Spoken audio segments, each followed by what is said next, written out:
DC Lesh, and welcome to my review of Doctor Who Series 14, Episode 6, Rogue. This episode is the second and last episode written for Series 14 that was not directly written by Russell T Davies. The first of which was, of course, Stephen Moffat's Boom. This episode was written by Kate Herron and Bryony Redman. Kate Herron previously wrote for Loki, which was compared favorably with Doctor Who, Sex Education, which also starred Ncuti Gatwa, and now for Doctor Who, with Gatwa as the Doctor. So, yeah, it's almost like the world of show business is very small. Now, this episode obviously revolves around the title character named Rogue, who I thought was named Rouge for a second there because I don't know how to spell. So yeah, his name is Rogue, or as I like to call him, knockoff Captain Jack Harkness. I mean, come on, the similarities are just numerous. He's a time and space traveling bounty hunter, which means that, like Harkness, he travels space and time just for the money. He has an American accent. He is unlike Jack in that he is an alien and Jack is a human, but he is very like Jack in that he is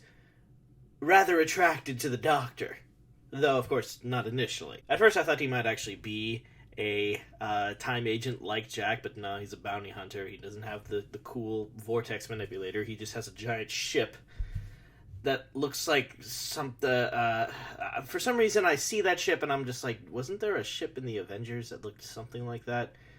I could be wrong. I'm very, very limited on my knowledge of what Avengers ships looks like. I swear I've seen that outline of a ship before. If somebody knows where that was, then please leave it in the comments below. He's also very like the Doctor in many ways. He, of course, travels time and space in a ship with a very open interior that has a center console where you control everything from. He goes by a pseudonym, just like the Doctor, and he used to travel with a companion who he lost, and that loss is having a really, really bad effect on him, just like any time the Doctor has lost any of his companions. And he also seems to really let his ship go whenever he loses someone. Very much like the 10th Doctor. And all these similarities were meant to sort of build up the budding romance between the two. Which, given that this episode was released smack dab in the middle of Pride Month, was probably the main point of the episode. And I'm sure that there are a lot of Doctor Who fans that are now very, very happy that the Doctor has had his first homosexual romance as a man. I personally didn't care for it, which kind of sucks because the rest of the episode, to me, was just kind of okay. But there were some good things about it, I will say. I think that the Chulder have a very fascinating introduction, and they're built up to be this rather threatening force throughout the episode. However, I personally find their main goal to cosplay as humans that they kill rather underwhelming. Especially cringy is this line. We're gonna cosplay this planet to death! That's not threatening at all. However, I will say that the entrance of the main Chulder character, played by Indira Varma, was very, very entertainingly dramatic. And that's about all I can say good about the Chulder, to be honest, other than the makeup was really good.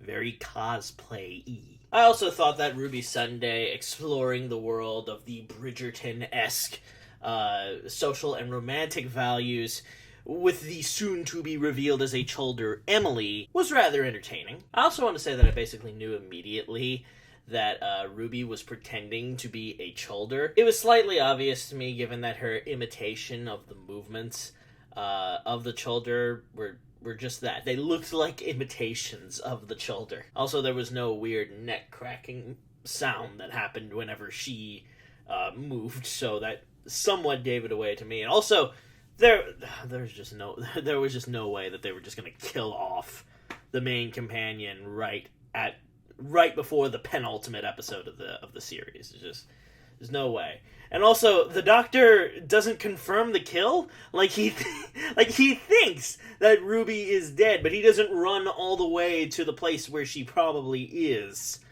and confirms that she's dead. So I'm just like, what? That made no sense. I do also really like the concept of the psychic earrings. They're a nice addition to the Doctor's sort of collection of gadgets.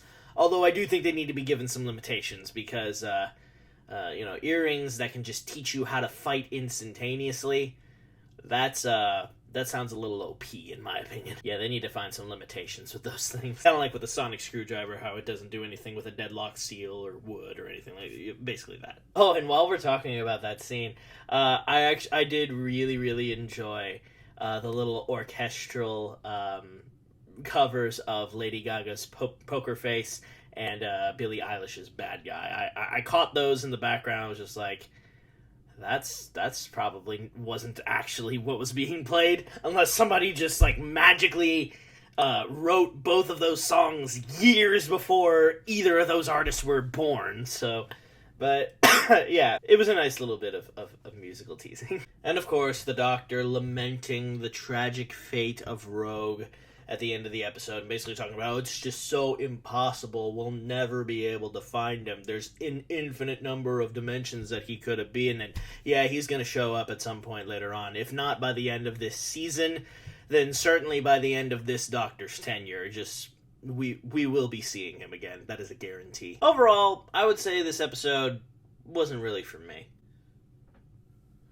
I generally don't like period pieces, and I didn't care for the romance between the Doctor and Rogue, so yeah, I personally wouldn't rank this episode very high, but I'm sure that there's a lot of people who probably would really like this episode. Also, two strange things about this episode. Number one, we have the introduction, well, not introduction, but this was kind of the first time I sort of noticed the weird old lady that apparently has been showing up in, like, every other episode since, like, the Christmas episode. I kind of somewhat noticed, and I heard some people talking about, is it Susan? Who is it? I'm like, that would be really, really interesting if it was Susan.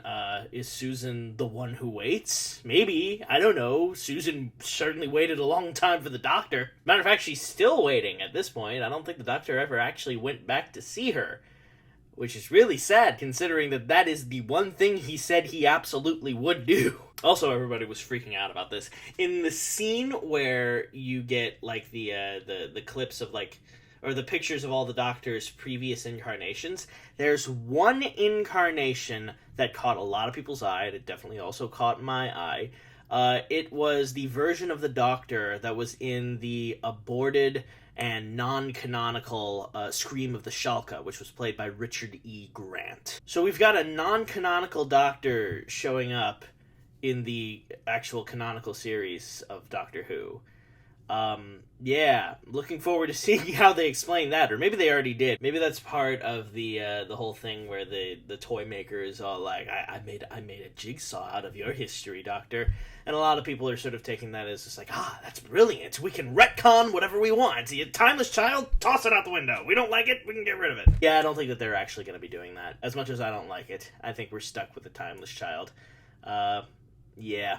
Hey, you know what? As long as RTD and whoever comes after him does something interesting with it, I'm fine, I guess. I don't know. It was a big shake-up to Doctor Who, but, like, yeah, I don't know. There's nothing can be done about it now, I guess.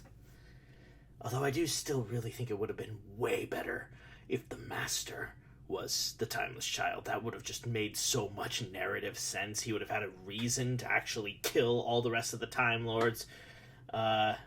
Yeah, that would be very interesting. Anyways, I sort of got off a little bit there. That is the end of my review of Rogue. Hopefully you guys enjoyed it.